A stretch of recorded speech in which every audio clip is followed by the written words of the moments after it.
A'udzu billahi minasyaitonir rajim. Bismillahirrahmanirrahim. Alhamdulillahi rabbil alamin. Hamdan katsiran tayyiban mubarakan fi kama yuhibbu rabbuna wa yarda. Allahumma salli wa sallim wa barik ala abdika wa rasulika Muhammadin wa alihi wa sahbihi wa sallim. Subhanaka la ilma lana illa ma 'allamtana innaka antal alimul hakim. Wala haula wala quwwata illa billahil aliyyil azim. Rabbana atina min ladunka rahmah wa hayyi' lana min amrina rasyada. Rabbana la tuzigh qulubana ba'da idh hadaitana wa hab lana min ladunka rahmatan innaka antal wahhab.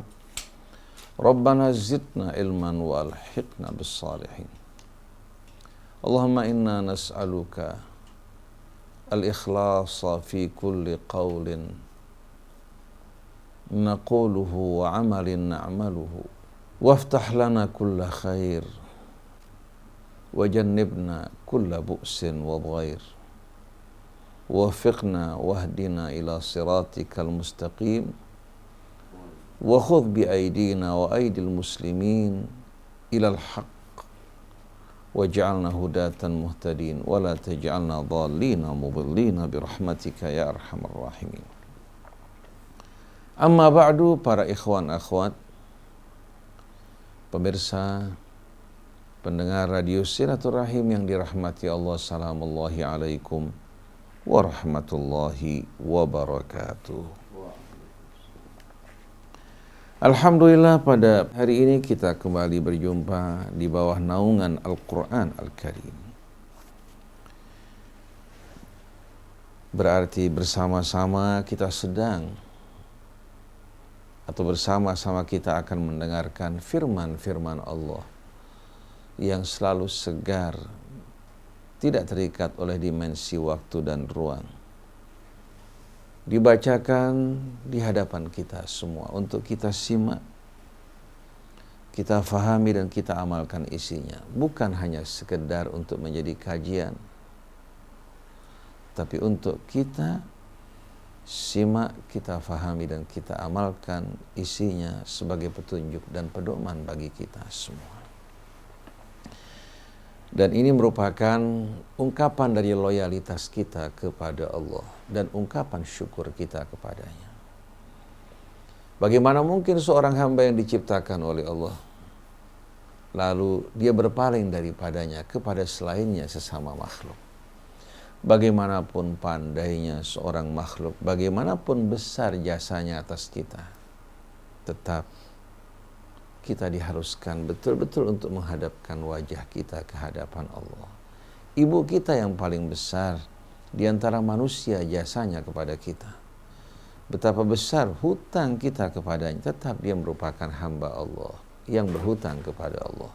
Nikmat-nikmat yang ibu kita limpahkan atas kita semua merupakan nikmat dan karunia Allah. Allah wajibkan kita untuk taat, hormat, bersikap baik kepadanya walaupun dia seorang musyrik. Kecuali dia memerintahkan kita untuk melakukan perbuatan yang menentang Allah. Nah, kalau hak ibu kita yang begitu besar tidak dapat kita taati pada saat dia meminta sesuatu yang tidak diridhai Allah, apalagi selainnya. Oleh karena itu mereka-mereka yang mengedepankan makhluk dan hak-haknya, aturan-aturan yang datang daripadanya di atas Allah, berarti dia telah menjerumuskan dirinya ke dalam pembangkangan. Secara tidak langsung dia telah mengangkat dirinya sebagai Tuhan yang harus ditaati, diikuti dengan menentang Tuhannya. Ini yang mesti kita fahami. Oleh karena itu berulang kali telah kita terangkan bahwa iman dan Islam tanpa ada wala kepada Allah, kepada Rasulnya, kepada kitabnya, kepada orang yang beriman, iman semacam ini, iman yang tidak akan mendapatkan nilai dari Allah Subhanahu wa ta'ala. Dan kita semua telah sama-sama memahami dari ayat-ayat yang kita baca kemarin dan sebelumnya, bahwa Allah Subhanahu wa ta'ala tidak mengizinkan seorang untuk mengangkat hamba-hambanya selain dari Allah sebagai walinya. Di saat kita berwilayah kepada Allah, maka dengan sendirinya kita harus buktikan melalui ucapan, sikap, dan perilaku kita dalam hidup ini. Ini yang kita harapkan dilakukan oleh kaum muslimin apabila mereka mengaku beriman kepada Allah. Tapi kalau seandainya mereka mengaku beriman kepada Allah, tapi loyalitas mereka berikan untuk selain Allah, untuk orang-orang yang tidak beriman kepada Allah, yang tidak seiman dengan kita, bagaimana mereka akan mempertanggungjawabkan sikap dan perbuatan mereka? Marilah bersama-sama ikhwan akhwat yang dirahmati Allah, kita berupaya untuk betul-betul bersungguh-sungguh mendengarkan firman Allah, memahaminya secara benar, kemudian kita berupaya untuk mengamalkan dan mengikuti petunjuknya. Nah, sebelum kita memulai renungan kita di seputar surat Al-Anfal, kita akan membaca terlebih dahulu Ummul Quran yang merupakan induk dari Al-Quran, di mana saripati Al-Quran terdapat dalam suratul Fatihah yang singkat dan pendek. Dan ayat-ayat dalam surah ini langsung diturunkan Allah untuk mengajarkan kita bagaimana kita berhubungan dengan Allah. Lalu melalui hubungan kita dengan Allah yang kita ungkapkan dalam bacaan ayat-ayat tersebut, kita berhubungan dengan hamba-hamba Allah di sekeliling kita, baik bersama orang yang beriman, bersama orang yang tidak beriman, bahkan mengajarkan kita bagaimana kita berhubungan dengan alam raya, dengan bumi yang menjadi tempat kediaman kita, dan mempersiapkan diri kita untuk menghadap ke hadapan Allah di hari akhir nanti. Marilah bersama-sama kita awali kajian kita dengan membaca Ummul Quran terlebih dahulu. A'udzu billahi minasy syaithanir rajim. Bismillahirrahmanirrahim. Alhamdulillahi rabbil alamin. Ar-Rahmanir Rahim. Maliki yaumiddin. Iyyaka na'budu wa iyyaka nasta'in. Ihdinas siratal mustaqim. Siratal ladzina an'amta 'alaihim ghairil maghdubi 'alaihim waladdallin. Ma kana linabiyyin an yakuna lahu asra hatta yuthkhina fil ardh. Turiduna 'aradad dunya wallahu yuridul akhirata wallahu azizun hakim. Laula kitabun minallahi sabaqa lamassakum fima akhadhtum 'adzabun 'adzim. Fakulu mimma ghanimtum halalan tayyiban. Wattaqullaha innallaha ghafurur rahim. Ya ayyuhan nabiyyu qul liman fi aydikum minal asra in ya'lamillahu fi qulubikum khairan yu'tikum khairan mimma ukhidha minkum. يؤتكم خيرا مما أخذ منكم ويغفر لكم والله غفور رحيم. وَإِن يُرِيدُوا خِيَانَتَكَ فَقَدْ خَانُوا اللَّهَ مِن قَبْلُ فَأَمْكَنَ مِنْهُمْ وَاللَّهُ عَلِيمٌ حَكِيمٌ إِنَّ الَّذِينَ آمَنُوا وَهَاجَرُوا وَجَاهَدُوا بِأَمْوَالِهِمْ وَأَنفُسِهِمْ فِي سَبِيلِ اللَّهِ وَالَّذِينَ آوَوا وَنَصَرُوا أُولَئِكَ بَعْضُهُمْ أَوْلِيَاءُ بَعْضٍ وَالَّذِينَ آمَنُوا وَلَمْ يُهَاجِرُوا مَا لَكُمْ مِنْ وَلَايَتِهِمْ مِنْ شَيْءٍ حَتَّى يُهَاجِرُوا وَإِنِ اسْتَنْصَرُوكُمْ فِي الدِّينِ فَعَلَيْكُمُ النَّصْرُ إِلَّا عَلَى قَوْمٍ بَيْنَكُمْ وَبَيْنَهُمْ مِيثَاقٌ وَاللَّهُ بِمَا تَعْمَلُونَ بَصِيرٌ وَالَّذِينَ كَفَرُوا بَعْضُهُمْ أَوْلِيَاءُ بَعْضٍ إِلَّا تَفْعَلُوهُ تَكُنْ فِتْنَةٌ فِي الْأَرْضِ وَفَسَادٌ كَبِيرٌ وَالَّذِينَ آمَنُوا وَهَاجَرُوا وَجَاهَدُوا فِي سَبِيلِ اللَّهِ وَالَّذِينَ آوَوا وَنَصَرُوا أُولَئِكَ هُمُ الْمُؤْمِنُونَ حَقًّا لَهُمْ مَغْفِرَةٌ وَرِزْقٌ كَرِيمٌ وَالَّذِينَ آمَنُوا مِنْ بَعْدُ وَهَاجَرُوا وَجَاهَدُوا مَعَكُمْ فَأُولَئِكَ مِنْكُمْ وَأُولُو الْأَرْحَامِ بَعْضُهُمْ أَوْلَى بِبَعْضٍ فِي كِتَابِ اللَّهِ إِنَّ اللَّهَ بِكُلِّ شَيْءٍ عَلِيمٌ صدق الله العظيم صدق الله العظيم وصدق رسوله الكريم ونحن على ذلك من الشاهدين. Ikhwan akhwat yang dirahmati Allah, mungkin sebahagian pendengar merasa heran kenapa saya memilihkan beberapa ayat ini. Maka alasannya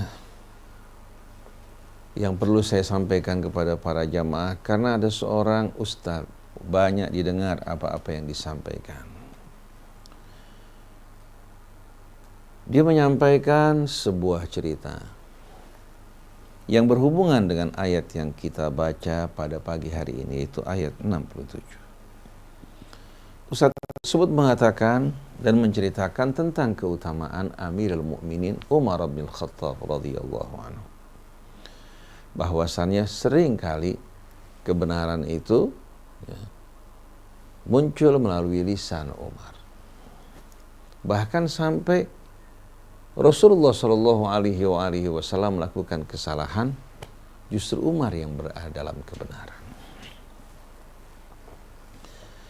Lalu beliau memberikan contoh tentang kebenaran Umar dan kesalahan Rasulullah Shallallahu Alaihi Wasallam yang berhubungan dengan tawanan peperangan Badar yang dibahas pada ayat 67 ini. Bahwasannya ketika usai peperangan Badar, Nabi kita mengumpulkan sahabat-sahabat yang diajak bermusyawarah, Abu Bakar dan Umar. Rasulullah bertanya mengenai pendapat Abu Bakar. Abu Bakar menerangkan mengenai tawanan perang tersebut, sebaiknya kita mengambil tebusan dari mereka. Tebusan tersebut akan kembali manfaatnya untuk siapa? Untuk kaum muslimin. Di samping rampasan perang yang dirampas dari mereka, juga menerima tebusan dari keluarga mereka yang menebus tawanan tersebut. Ini pendapat Abu Bakar. Umar ibn Khattab radhiyallahu anhu dalam riwayat tersebut mengatakan sebaiknya mereka para tawanan dihukum mati, dibinasakan. Yang menjalankan hukuman mati adalah keluarga-keluarga mereka yang beriman. Kalau seseorang beriman, saudaranya kafir menjadi tawanan, maka yang beriman ini membunuh saudaranya. Tapi ternyata Rasulullah SAW menurut riwayat tersebut memilih pendapat Abu Bakar. Ternyata setelah Rasulullah SAW memilih pendapat Abu Bakar, turun ayat Al-Quran yang menegur Rasul, mengancamnya, bahkan akan menurunkan adab bagi. Karena Rasulullah SAW berdasarkan riwayat tersebut memilih untuk mengambil tebusan dari mereka. Seharusnya yang diikuti pendapat Umar, bukan pendapat Rasul. Maka turunlah ayat 67 ini. Dan ayat berikutnya ya, meluruskan kesalahan Rasul dan membenarkan apa yang ditunjukkan Umar. Setelah Rasulullah SAW menerima ayat ini, Rasulullah bersama Abu Bakar menangis. Datanglah Umar di tengah-tengah mereka mengatakan, ya Rasulullah, ya Abu Bakrin, apa yang membuat kalian menangis? Bila perlu saya akan ikut menangis bersama kalian. Dijawab oleh Rasulullah SAW, baru saja turun ayat Allah yang memberikan peringatan dan ancaman kepada kami dalam masalah tawanan. Ternyata yang benar adalah engkau. Kalau seandainya turun azab Allah, maka engkaulah yang selamat, wahai Umar. Ini berdasarkan riwayat tersebut. Dan riwayat ini secara tidak terperinci diterangkan oleh ustaz tersebut dan beredar di YouTube. Jadi Rasulullah SAW salah, mendapatkan ancaman dari Allah, sedangkan Allah membenarkan Umar. Riwayat-riwayat semacam ini merupakan riwayat yang penuh kebohongan, yang diriwayatkan dengan tujuan untuk memberikan tambahan-tambahan kebesaran kepada Umar ibn Khattab radhiyallahu anhu. Kita menghormati beliau sebagai seorang yang berjuang di sisi Rasul. Tapi menambah-nambahkan kebohongan hingga menempatkan Rasulullah SAW pada posisi yang begitu mengenaskan dan menempatkan Umar di atas Rasul. Apalagi dengan riwayat yang mereka katakan, kalau seandainya ada nabi setelah nabi kita, niscaya Umar sebagai nabi berikutnya.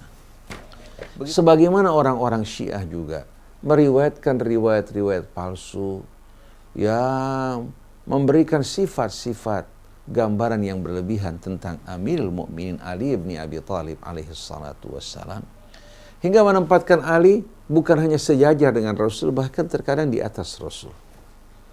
Ini bukan seluruh orang-orang Syiah, tapi sebahagian Syiah, bahkan kalangan ghulat mereka yang cukup banyak, mereka menisbatkan kepada Ali apa-apa yang tidak layak baginya.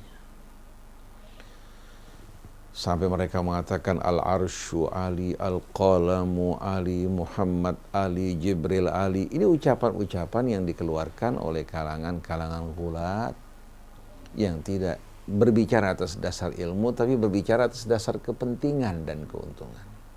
Mereka ingin melebih-lebihkan Amirul Mukminin Ali bin Abi Thalib atas yang lain, tapi bukan karena cinta pada Imam Ali, karena keuntungan-keuntungan pribadi. Juga ingin menonjolkan kelompok dan golongan. Begitu pula di kalangan Ahlus Sunnah juga terdapat orang yang tanpa mereka sadari merusak dan mencederai kehormatan Nabi sebagai Rasul yang dipilih oleh Allah dan diketahui sebaik-baiknya sebagai orang yang paling tepat. Allahu a'lamu haitsu yaj'alu risalata. Tidak mungkin ada Abu Bakar, tidak mungkin ada Umar, tidak mungkin ada Utsman, tidak mungkin ada Ali kalau tidak ada Nabi kita Muhammad SAW yang mendidik mereka dan membimbing mereka. Rasulullah SAW dari mulai masa kanak-kanak terpelihara, terjaga dari perbuatan kotor. Sedangkan kita tahu Sayyidina Umar sebelum menjadi seorang yang beriman, dia terlibat dalam perbuatan-perbuatan kaumnya, minum minuman keras. Juga melakukan perbuatan-perbuatan keji sebagaimana yang dilakukan oleh kaum musyrikin. Jadi bagaimana mungkin dapat dibandingkan antara Rasulullah SAW dan Umar? Begitu pula bagaimana mungkin dapat dibandingkan antara Rasul dengan Abu Bakar, dengan Umar, dengan Uthman ataupun Ali. Jangan pernah kita tempatkan mereka sejajar dengan Rasul atau di atas Rasul. Kenapa? Karena yang menerima wahyu adalah Rasul. Dia yang menerima, menyampaikan risalah sebagaimana adanya, sedangkan yang lain tidak menerima wahyu. Tapi mereka merupakan anak didik Nabi kita Muhammad sallallahu alaihi wasallam. Nah, kita akan lihat kebenaran dari riwayat tersebut. Saya tidak akan berbicara mengenai sanadnya, karena sanadnya sebetulnya merupakan sanad-sanad yang lemah. Tapi saya akan bandingkan riwayat tersebut, konten dan matanya dengan Al-Quran. Kira-kira sesuai apa tidak? Jadi kembali kita simpulkan, Nabi ditegur oleh Allah Ta'ala, kenapa dia menerima tebusan? Padahal seharusnya Nabi mengikuti pendapat Umar, memenggal kepala mereka semuanya. Inilah sikap kaum muslimin di saat mereka menawan-tawan perang, seharusnya memenggal kepala mereka, bukan menerima tebusan. Nah, kita akan ikuti firman Allah Subhanahu wa taala pada ayat 67 ini. Maka li nabiyyin an yakuna lahu asra hatta yuthqina fil ard. Turiduna aradad dunya wallahu yuridul akhirah. Wallahu azizun hakim. Laula kitabun minallahi sabaqa lamassakum fima akhadtum adzabun adzim. Fakulu mimma ghanimtum halalan tayyiba. Wattaqullah innallaha ghafurur rahim. Dalam bahasa Arab, uslub dan jumlah makana li nabiyyin an yakuna lahu asra sama dengan firman Allah ya. Dalam apa? Dalam tujuan yang ditunjukkan, walaupun maknanya berbeda. Wa ma kana li nabiyyin an yaghul wa may yaghlul ya'ti bima ghalla yaumal qiyamah. Dalam surah Al-Imran Allah berfirman, wa ma kana li nabiyyin an yaghul. Sekali-kali seorang nabi, baik itu nabi kita Muhammad atau nabi-nabi sebelumnya, tidak mungkin akan melakukan perbuatan khianat. Artinya perbuatan khianat ini mustahil akan keluar dari seorang nabi, baik nabi kita maupun nabi sebelumnya.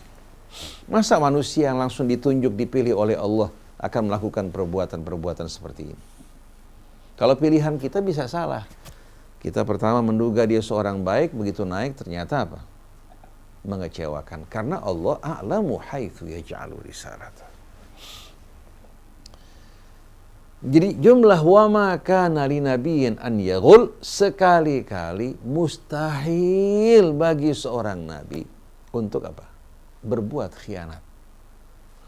Pada saat mengumpulkan rampasan perang, dia mengambil sebahagian disimpan untuk dirinya atau keluarganya, itu mustahil. Atau dia membagi-bagikan secara tidak adil, mementingkan dirinya, itu mustahil terjadi atas nabi kita atau nabi-nabi sebelumnya. Siapa-siapa yang melakukan perbuatan khianat, dia akan bawa khianat tersebut. Jadi bukan hanya pada masa perang, pada masa kepemimpinan beliau sebagai Al-Hakim Al-Islami, pemimpin kaum muslimin yang ditunjuk oleh Allah, tidak pernah Nabi melakukan perbuatan khianat. Dia menjalankan amanat dengan sebaik-baiknya. Siapa saja yang berbuat khianat, baik itu orang yang hidup pada masa Rasul sebagai sahabat atau tabi'in atau tabi'it tabi'in, atau pada masa kita, walaupun dia berbagi dengan hasil khianatnya untuk memberangkatkan orang haji, membangun masjid, atau melakukan perbuatan-perbuatan baik, atau membangun majelis-majelis ta'lim atau sekolah, tetap tidak akan mengubah khianat menjadi apa? Menjadi kebaikan. Khianat tidak akan berubah menjadi amanat, tetap khianat walaupun ditempatkan di tempat yang baik. Karena Allah bukan hanya bertanya kemana uang kita keluarkan, tapi bertanya dari mana kita dapatkan, lalu kemana kita keluarkan, semua akan ditanya oleh Allah. Jadi wa ma kana li nabiyyin an yaghul, sekali-kali mustahil seorang nabi akan berbuat khianat. Kalau datang dari orang lain, dari nabi mustahil akan terjadi hal ini. Wa may yaghlul ya'ti bima ghalla yaumal qiyamah. Siapa yang berkhianat, dia akan bawa hasil atau perbuatan khianat tersebut dan hasilnya di hari kiamat nanti. Begitu pula pada ayat ini. Uslubnya sama. Ma dan kana masuk ke dalam apa? Ma dan kana di sini merupakan satu uslub yang menunjukkan al-istihalah. Nafi yang menunjukkan arti mustahil. Masuk ke dalam isim nakirah. Berarti bukan hanya terbatas pada nabi kita, tapi berlaku untuk semua nabi. Maka li nabiyyin an yakuna lahu asra hatta yudkhina fil ard. Mustahil bagi seorang nabi berpikir untuk menawan tawanan perang sampai dia mengalahkan musuhnya dalam peperangan. Kalau sudah berhasil mengalahkan musuh, peperangan telah selesai, baru setelah itu datang masa untuk menawan. Mengikat tawanan, menjaga mereka, kemudian memperlakukan mereka sesuai dengan perintah Allah kan? Apakah perintah Allah membunuh mereka? Nah, kita akan lihat nanti dari ayat yang lain. Jadi ayat ini bukan berarti larangan kepada Rasul untuk tidak apa? Tidak menawan, bukan. Tapi larangan ditujukan pada kaum muslimin agar mereka tidak berpikir untuk menawan kecuali kalau sudah mengalahkan musuh. Karena kalau kita berpikir untuk menawan musuh, padahal peperangan baru dimulai atau sedang berkecamuk, maka musuh akan apa? Akan dengan bebas membunuh kita, sedangkan kita berpikir untuk menawan dirinya. Lebih sulit mana, menawan atau membunuh? Menawan. Kalau membunuh kita bebas untuk melukai dia, bukan hanya di daerah-daerah yang tidak mematikan, tapi daerah yang mematikan. Betul enggak? Nah, kalau para mujahid berpikir untuk menawan musuh agar mendapatkan keuntungan tebusan, katakan, maka dengan mudah musuh akan apa? Akan mempergunakan kelemahan kita ini untuk mengalahkan kita, menghancurkan kita. Maka Allah katakan, maka nali nabiyyin an yakuna lahu asra hatta yudkhina fil ard. Mustahil bagi seorang nabi, baik itu nabi kita maupun nabi sebelumnya, akan berpikir untuk menawan musuh hatta yudkhina fil ard, hingga dia betul-betul mengalahkan musuh dan peperangan usai. Tapi sebahagian sahabat nabi kita ini rupanya berpikir pragmatis, berharap bisa dapat keuntungan. Karena ini baru permulaan perang kan, mereka baru mendapatkan pendidikan. Kalau dulu pada masa jahiliyah mereka berperang untuk menawan, kemudian tawanan mereka jual belikan. Begitu datang Islam, peperangan dipimpin oleh Nabi kita Muhammad sallallahu alaihi wasallam, Allah mengingatkan agar kaum muslimin jangan berpikir tentang materi dan keuntungan dunia, tapi berpikir dalam perjuangan tersebut, berjuang untuk menegakkan agama Allah dan mengalahkan mereka yang mengangkat senjata untuk memerangi kaum muslimin yang melakukan tindakan teror dan ancaman-ancaman yang akan mengancam bukan hanya diri mereka, tapi juga agama mereka. Jadi jangan kita berjuang dengan tujuan untuk apa? Untuk mencari materi melalui tawanan perang, atau dengan tujuan untuk menjual berikan mereka atau mengambil tebusan dari mereka dan keluarga-keluarga mereka. Oleh karena itu dalam surat Muhammad ayat 4 Allah berfirman, "Fa idza laqitumul ladzina kafaru fadarbar riqab." Kalau kalian berjumpa berhadap-hadapan dengan orang kafir, kalian penggal leher mereka. Ini bukan berhadapan dengan setiap orang kafir, ini di medan perang. Berhadapan dengan orang-orang kafir yang mengangkat senjata memerangi kita, bukan pada masa damai. Kalau orang menafsirkan ayat ini secara apa? Secara mutlak, berbahaya sekali. Berjumpa dengan orang kafir langsung main penggal kepala mereka. Nah, banyak orang memahami ayat semacam ini yang ditujukan untuk saat-saat peperangan yang datang dari Allah untuk membimbing kaum muslimin agar mengalahkan musuh, digunakan untuk saat-saat damai. Jadi fa'idza laqitumul ladzina kafaru fadarbar riqab. Kalau kalian berhadap-hadapan dengan orang-orang kafir di medan perang, penggal kepala mereka. Masa kita mau belai mereka? Hatta idza athkhantumuhum, kalau kalian sudah kalahkan mereka, peperangan sudah berhenti, tidak lagi ada ancaman, fashuddul wathaq. Kalian ikat mereka dengan sekuat-kuatnya. Jangan sampai mereka melarikan diri. Lalu berkaitan dengan urusan mereka diserahkan kepada pemimpin. Pada saat itu kepada fa imma mannam ba'du wa imma fidaan hatta tada'al harbu auzaraha. Setelah kalian mengalahkan mereka, kalian menawan mereka, diberikan pilihan kepada Nabi. Kalian boleh membebaskan mereka secara cuma-cuma. Umpamanya mereka masuk ke dalam Islam, ya. Mereka bersikap baik, bertobat dari kesalahan mereka, wa imma fidaan, atau dengan mengambil tebusan. Hatta tada'al harbu auzaraha, hingga sama sekali peperangan usai. Artinya pada ayat ini Allah memberikan pilihan kepada pemimpin, boleh membebaskan cuma-cuma, boleh mengambil tebusan dengan syarat peperangan sudah berhenti. Musuh sudah kah? Betul enggak? Berarti kalau ayat ini dalam surat Muhammad dikaitkan dengan riwayat tadi, bertolak belakang enggak? Riwayat tadi melarang Nabi untuk menerima tebusan. Sedangkan ayat ini membolehkan Nabi untuk membebaskan secara cuma-cuma atau mengambil tebusan. Yang dilarang itu kita berpikir untuk menawan musuh dengan tujuan mengambil tebusan keuntungan dari mereka. Jadi perang kita bukan lagi karena Allah, tapi untuk tujuan duniawi. Dan kita harus ingat yang kita perangi itu orang-orang yang memerangi kita. Orang-orang yang melakukan tindakan teror, yang mengancam orang-orang yang akan beriman, bukan orang-orang yang berdamai bersama kita. Oleh karena itu, terhadap orang yang berdamai dan tidak mengganggu, kita berbicara kepada mereka dengan kekuatan logika, berdakwah. Kalau mereka terima untuk kebaikan mereka, kewajiban kita menyampaikan. Kalau mereka tolak, lakum dinukum. Tapi walaupun lakum dinukum waliyadin, kita tidak menganggap bahwa keyakinan mereka itu benar.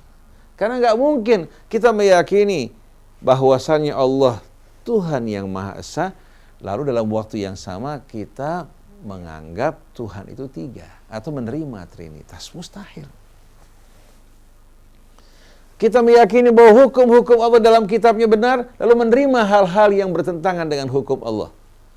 Nah, kalau seandainya prajurit kita tidak berpegang kepada sabta marga dan loyal, apa akibatnya? Masing-masing dengan ijtihadnya sendiri.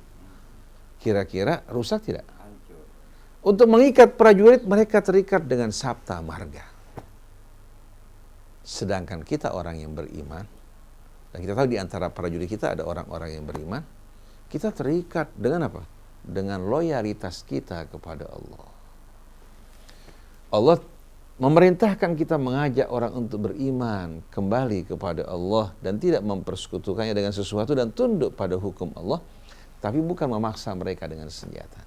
Dengan hikmah, dengan kekuatan logika, dengan akhlak dan pekerti yang baik. Nah, sekarang kita kaum muslimin bagaimana akan mengajak orang di luar Islam sedangkan kita belum membenahi diri kita. Dari tubuh kita, dari mulut kita berbau busuk. Lalu kita mengajak orang untuk ikut bergabung, berkumpul bersama kita. Sedangkan tubuh mereka mengeluarkan aroma yang semerbak. Mereka akan mentertawakan kita apa tidak? Oleh karena itu mari kita berbenah memperbaiki diri kita, meluruskan hidup kita, menjadi manusia-manusia yang jujur, yang amanat, yang betul-betul tegas dalam menegakkan kebenaran dan keadilan. Baru pada saat itu kita ajak orang untuk masuk ke rumah kita. Rumah kita kotor, berantakan, porak-poranda. Kita ajak orang untuk masuk ke dalam rumah kita. Akhirnya sama dengan pepatah Arab mengatakan tabibun yudawi wa tabibu maridu. Seorang dokter mau mengobati orang yang sakit, dokternya sakit.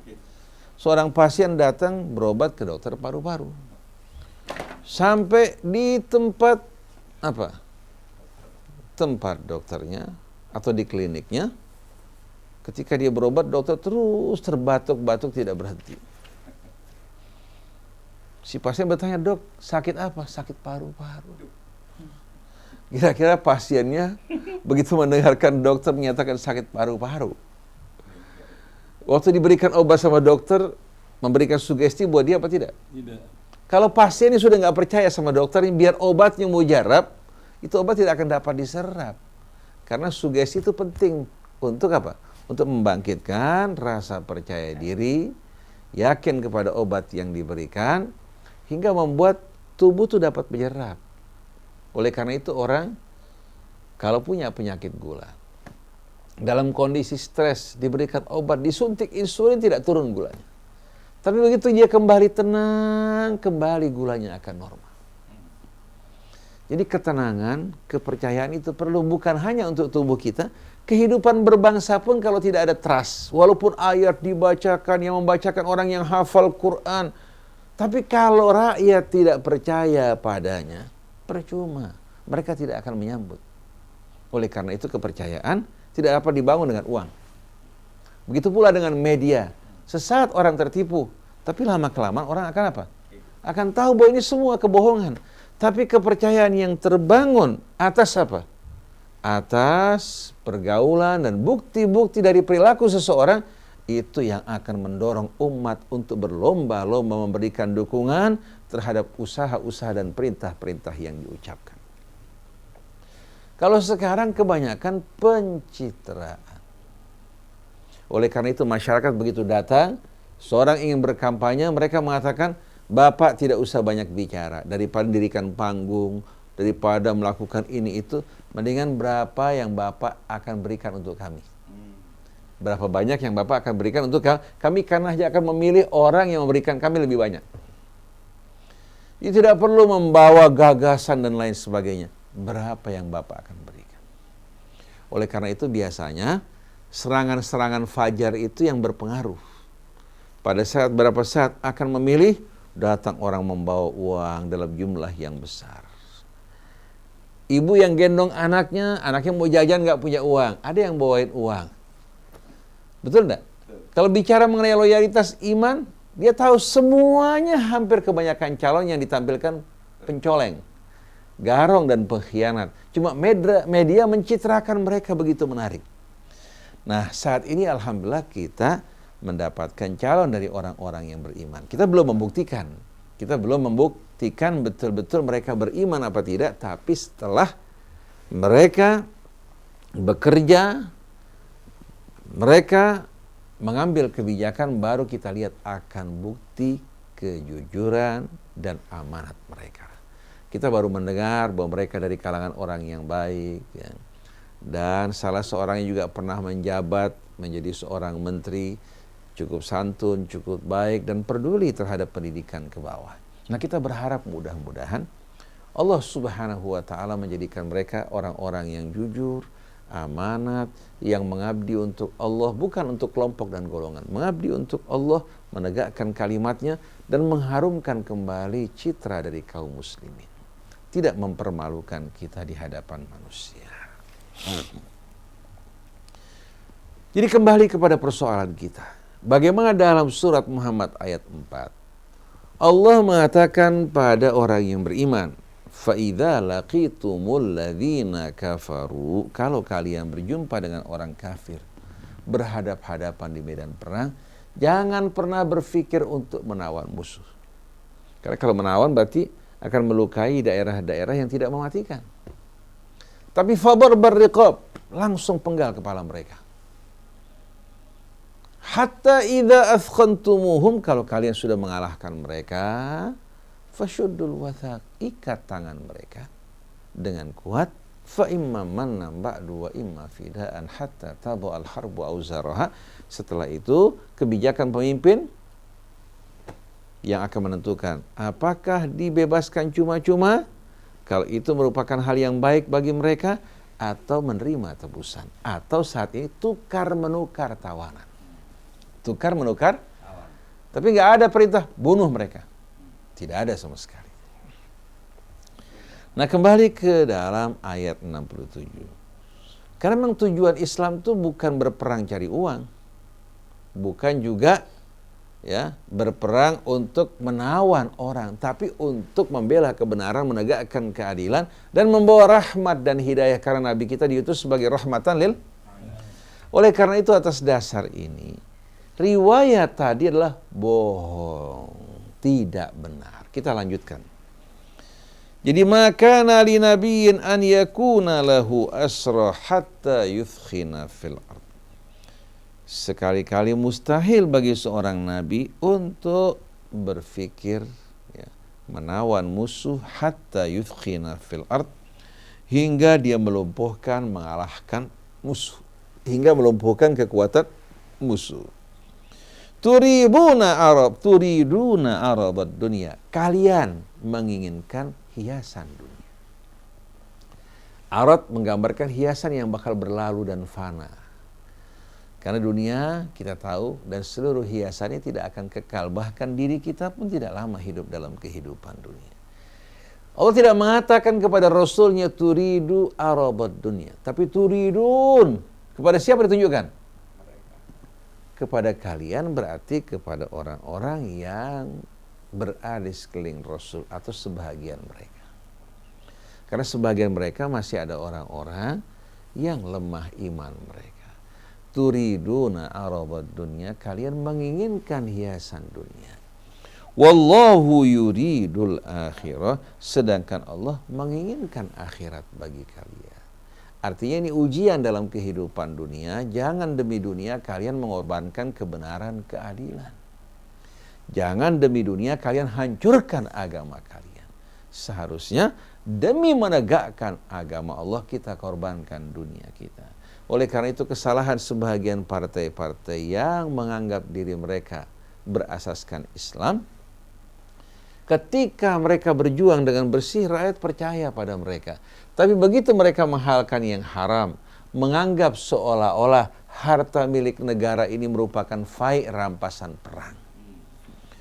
Lalu mereka mengambil harta tersebut dengan alasan untuk perjuangan demi menegakkan kebenaran. Jadi mereka menganggap harta rakyat, harta milik negara ini apa? Fai, rampasan perang. Akhirnya umat kehilangan kepercayaan kepada mereka. Ini hadirin sekalian mirip dengan apa yang terjadi pada peperangan Badar. Sebagian orang menginginkan dunia.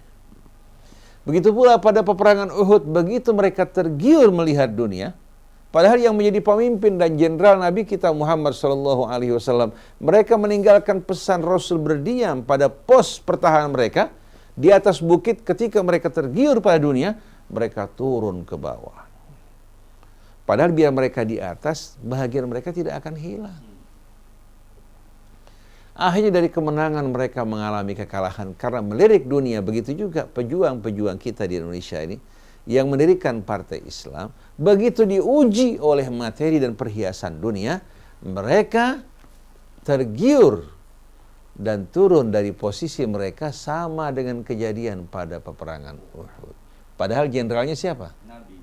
Nabi kita Muhammad SAW.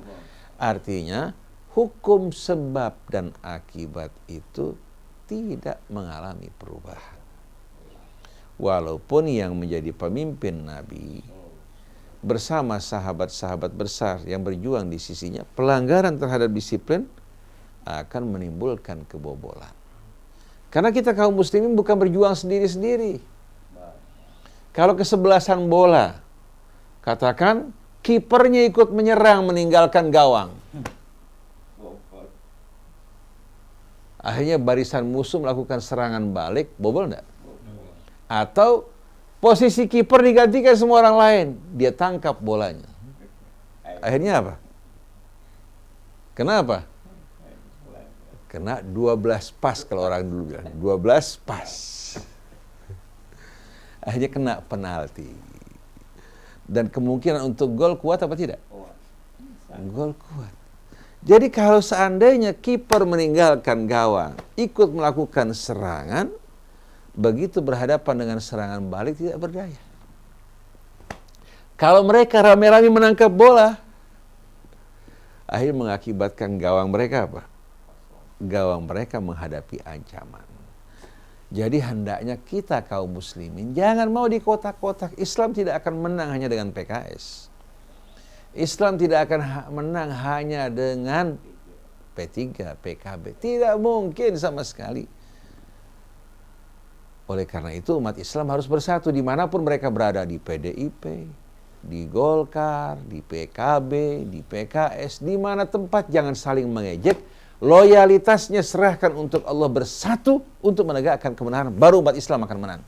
Tapi kalau kita terpengaruh oleh sekat-sekat partai, kemana perginya? Ila jahannam. Ila jahannam zumara, menuju api neraka jahannam, berbondong-bondong, bergelombang-gelombang. Nah, dalam memberikan dukungan, jangan kita hanya melirik kepentingan kita, dihantui oleh bisikan-bisikan syaitan. Umpamanya satu calon didukung oleh satu kalangan, yang kebanyakan dari kalangan kelompok garis keras. Lalu yang lain bilang kalau kita dukung nanti kita menjadi sasaran apa?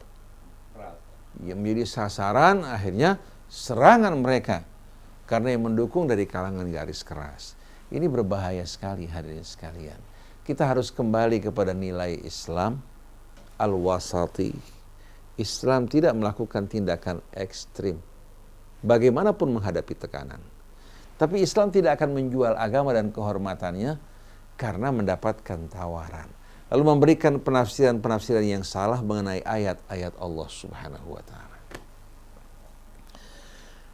Setelah itu Allah katakan, turiduna aradad dunya, kalian menginginkan kehidupan dunia. Wallahu yuridul akhirah, sedangkan Allah menginginkan akhirat bagi kalian yang jauh lebih indah. Wallahu azizun hakim, sesungguhnya Allah maha perkasa lagi maha bijaksana. Maka atas dasar ini jangan korbankan agama untuk dunia kita. Seharusnya harta diri kita korbankan untuk agama. Ini berhadapan dengan keuntungan dunia, berubah sikap kita. Menghadapi ancaman, langsung kita berusaha untuk mencari penafsiran yang bermacam-macam. Oleh karena itu orang kalau ayat-ayat Allah tidak dihargai, apa gunanya kita berdialog bersama mereka? Laula kitabun minallahi sabaqa lamassakum fima akhadtum adzabun azim. Kalau bukan karena ketetapan yang telah lalu, yang ditetapkan Allah Subhanahu wa ta'ala, niscaya kalian dengan apa yang kalian ambil, kalian akan terkena azab yang dahsyat dan mengerikan. Ini bicara kepada orang banyak. Orang kedua yang kalau seandainya bukan karena ketetapan Allah yang lalu, niscaya dengan apa yang kalian ambil, kalian akan terkena azab yang maha besar. Ini tertuju pada siapa? Pada sebahagian kaum muslimin yang berperang berpikir untuk mendapatkan tebusan, bukan untuk Rasul. Karena Allah mengatakan mustahil bagi seorang nabi akan melakukan perbuatan tersebut. Oleh karena itu dalam mempelajari Al-Quran, soal kebahasaan yang berhubungan dengan grammar maupun al-balaghatul arabiyah, untuk memahami hikmah-hikmah di balik ungkapan dan uslub, kemudian mengaitkan antara ayat dengan ayat, satu dengan lainnya merupakan satu keharusan. Ada sebahagian orang dalam metode penafsiran Al-Quran menempatkan pertama segi kebahasaan, kedua sebab nuzul, yang ketiga menafsirkan ayat dengan ayat. Padahal yang seharusnya dilakukan setelah kebahasaan, karena bahasa merupakan pengantar kita untuk memahami, kemudian mengaitkan ayat dengan ayat. Karena apa? Karena terkadang dalam penggunaan bahasa satu kata menunjukkan satu makna, tapi Al-Quran menggunakan untuk makna yang khusus. Contohnya kata-kata al-muhsanat dalam Quran. Kata ahsana yuhsinu ihsanan, menjaga, membentengi. Al-muhsanah yang dibentengi. Al-Quran menggunakan kata muhsanat untuk arti yang bermacam-macam. Walaupun semua kembali kepada arti yang dibentengi. Al-muhsanat terkadang berarti wanita yang merdeka. Wanita yang merdeka, karena dengan kemerdekaannya dia punya kehormatan terjaga oleh kemerdekaan. Terkadang digunakan kata al-muhsanat, wanita yang bersuami, wal muhsanatu minan nisa illa ma malakat aimanukum kitaballahi alaikum, dalam suratun nisa. Siapa di sini? Wanita yang bersuami, dia terbentengi karena dia sudah berkeluarga. Oleh karena itu saat dia melakukan perbuatan zina, kondisinya berbeda dengan wanita yang belum berkeluarga. Yang belum berkeluar, seorang merdeka dengan kemerdekaannya terjaga. Tapi kalau seorang budak, dia tidak punya kehormatan seperti seorang merdeka, maka yang membentengi dirinya apa? Tidak sekuat dengan wanita merdeka yang terbentengi oleh kehormatan dan lain sebagainya. Demikian pula pendidikan. Oleh karena itu seorang wanita yang tidak merdeka, kalau dia berzina hukumannya hanya separuh dari orang merdeka. Kalau orang merdeka 100 kali cambukan, maka seorang yang tidak merdeka dikenakan 50 kali cambukan. Lihat bagaimana Islam dalam menetapkan hukum mempertimbangkan berbagai macam aspek. Seorang kalau mencuri karena lapar, karena terdesak, bukan karena profesi kebiasaan dia, tidak dihukum potong tangannya. Karena dia ada sebab yang mendorong dirinya melakukan karena lapar, karena terdesak, atau anaknya membutuhkan pengobatan. Tapi kalau dia mencuri dan pencurian itu merupakan profesinya, dia mengambil harta yang tersembunyi dan jumlahnya telah memenuhi syarat, baru dikenakan hukuman potong tangan. Tapi kalau seorang mencuri karena lapar atau karena membutuhkan biaya pengobatan bagi anaknya dalam kondisi terdesak, dia diberikan peringatan, kemudian diberikan bantuan untuk dapat memenuhi kebutuhan keluarganya. Dicarikan pekerjaan, itu menjadi kewajiban pemerintah.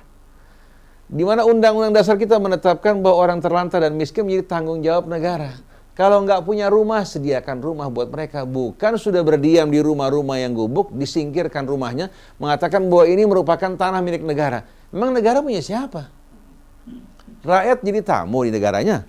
Rakyat sebagai apa? Tamu, sebagai budak. Ini milik rakyat semuanya. Kalian diangkat oleh rakyat. Harus tahu diri. Oleh karena itu kekayaan negeri kita ini bukan milik pejabat. Pemerintah digaji oleh rakyat untuk membenahi kondisi negara, menjaga kehormatannya, melindungi dari ancaman musuh, dan mendistribusikan hasil kekayaan negara dan alam ini untuk kepentingan rakyat. Bukan mereka diusir, digusur untuk kepentingan para pengembang dan konglomerat. Nah, kalau orang semacam ini dikatakan sebagai seorang adil, membersihkan daerah kumuh untuk kepentingan konglomerat dan para pengembang dan keuntungan mereka, orang adil. Jadi betul-betul saya lihat bagaimana kebodohan bangsa kita, rakyat kita. Rakyat tidak menyadari bahwa negeri ini sebetulnya negeri mereka, kekayaan negeri ini untuk kepentingan mereka. Seharusnya mereka menggugat orang yang di atas, bukan mereka menyerahkan leher mereka untuk diikat dan dikendalikan untuk kepentingan-kepentingan kelompok tertentu. Oleh karena itu rakyat dalam menghadapi pejabat seharusnya bukan menunduk, tapi bertanya, bagaimana kewajiban kalian yang Allah amanatkan pada kalian, yang kami titipkan pada kalian. Itu yang seharusnya dilakukan. Bukan dalam acara mengundang pejabat, seolah-olah pejabat-pejabat ini apa? Merupakan orang-orang yang memberikan karunia bagi mereka, padahal mereka digaji untuk kepentingan rakyat. Laula kitabun minallahi sabaqa lamassakum fima akhadtum adzabun azim. Kalau bukan karena ketetapan yang telah lalu dari Allah, niscaya kalian akan terkena azab yang maha besar disebabkan apa yang kalian ambil. Karena kalian menginginkan dunia, bukan menginginkan Allah. Kalau kita sudah berjuang, berdakwah yang kita pikirkan uang, akhirnya kita berebutan lahan. Hati-hati sama Ustadz Fulan, bukan golongan kita. Karena takut lahan dia diambil. Tapi kalau masing-masing berjuang untuk Allah, gak ada yang saling serang, menyerang, busuk, membusukkan. Lahirnya serang, menyerang, awas Syiah, awas Sunnah, awas ini, awas itu semua karena memperebutkan lahan. akhirnya mereka menodai dakwah mereka. Tapi kalau semuanya mengajak kembali kepada Allah, mengajak kembali ke dalam Islam, bersatu dalam agama Allah, tidak mungkin terjadi persaingan seperti ini. Islam mereka buang, mereka gantian dengan pakaian-pakaian yang sempit. Dengan pakaian yang mereka pakai, kalau dipakai sama orang lain nggak cukup. Coba kalau pakaian Islam bisa menyatukan bukan hanya umat Islam negeri kita, tapi seluruh umat di atas permukaan bumi ini. Fakulu mimma ghanimtum halalan thayyiba. Makanlah dari ghanimah yang kalian dapatkan dalam keadaan halal dan thayyib. Wattaqullaha innallaha ghafurur rahim. Bertakwalah kepada Allah, sesungguhnya Allah Maha Pengampun lagi Maha Penyayang. Jadi ayat-ayat ini jelas semua menerangkan bahwasannya mustahil Nabi, demikian pula Nabi sebelumnya, untuk berpikir menawan musuh sebelum melumpuhkan kekuatan mereka. Tapi di tengah-tengah sahabat Nabi kita yang lemah imannya, mereka berpikir untuk tujuan dunia. Allah tahu rahasia hati mereka. Allah bongkar hal ini. Berarti riwayat tadi yang menggambarkan kalau seandainya azab turun, Rasulullah dan Abu Bakar akan binasa, terkena azab yang maha pedih. Yang selamat cuma Umar, ini merupakan kebohongan. Bukan kita merendahkan Sayyidina Umar, tapi rupanya persaingan kelompok pada zaman dahulu kala, sebahagian berusaha membesarkan Umar, sebagian lagi membesarkan Ali, padahal yang maha besar adalah Allah. Semuanya adalah hamba-hamba Allah, dan mereka semua merupakan anak didik Nabi kita Muhammad SAW. Nah, yang kita ingin luruskan di sini ucapan Ustadz dan Dai tersebut yang mengatakan Umar benar, Rasulullah salah.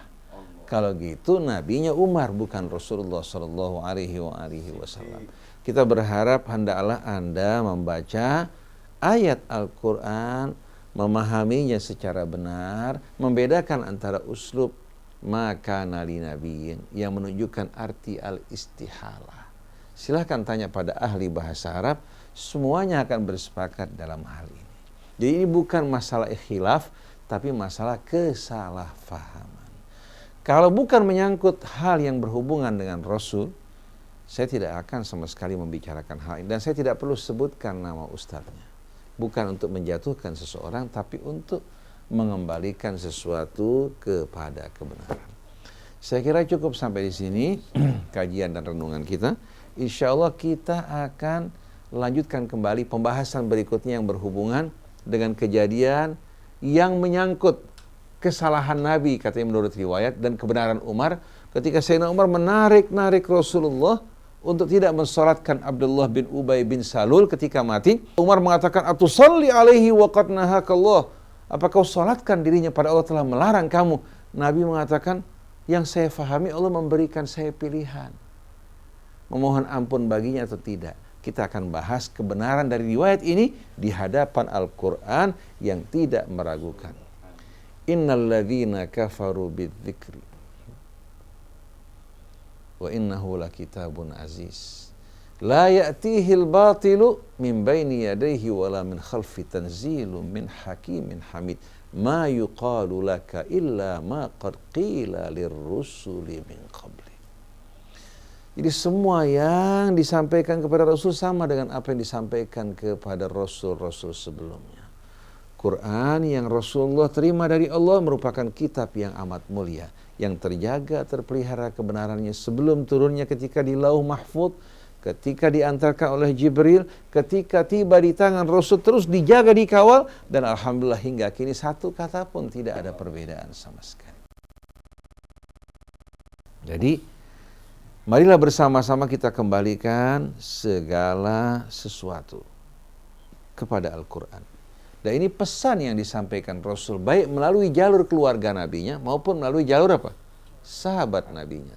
Lalu jalur keluarga nabinya mereka mengatakan, idza rawaitum an Rasulillahi wa anna fa'riduhu ala kitabillah.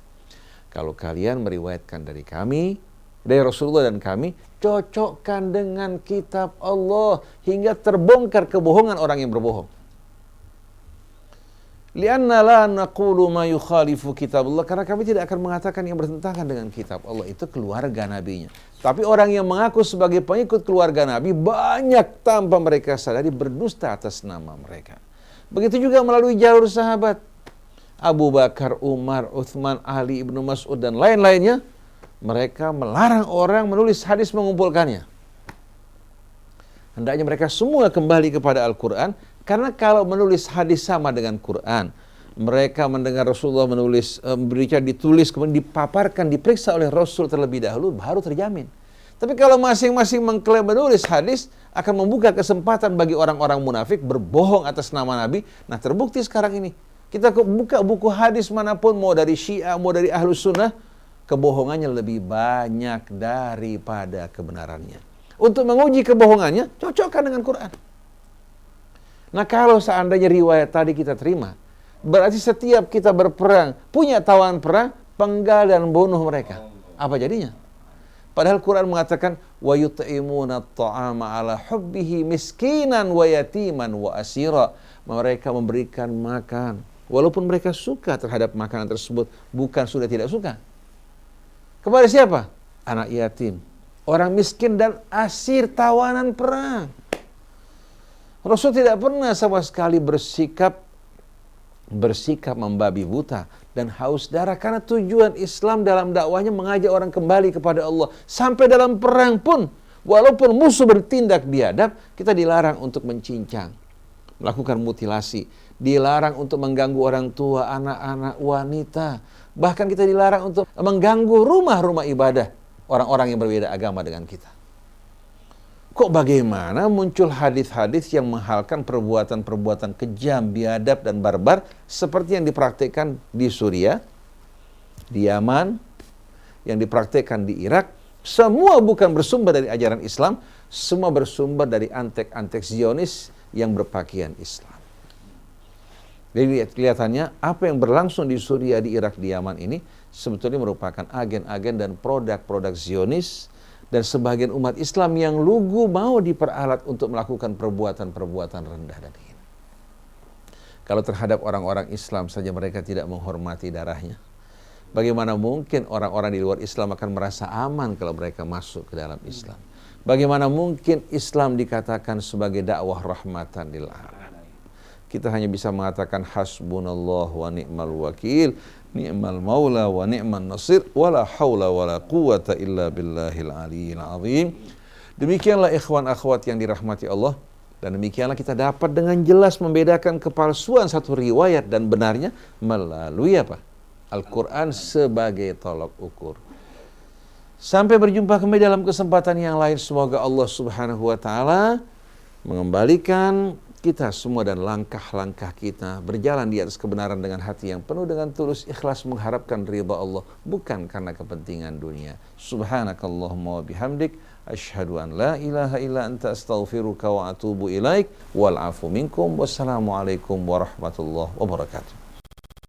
Ma kana li nabiyyin an yakuna lahu asra hatta yuthkhina fil ard تريدون عرض الدنيا والله يريد الآخرة والله عزيز حكيم لولا كتاب من الله سبق لمسكم فيما أخذتم عذاب عظيم فكلوا مما غنمتم حلالا طيبا واتقوا الله إن الله غفور رحيم.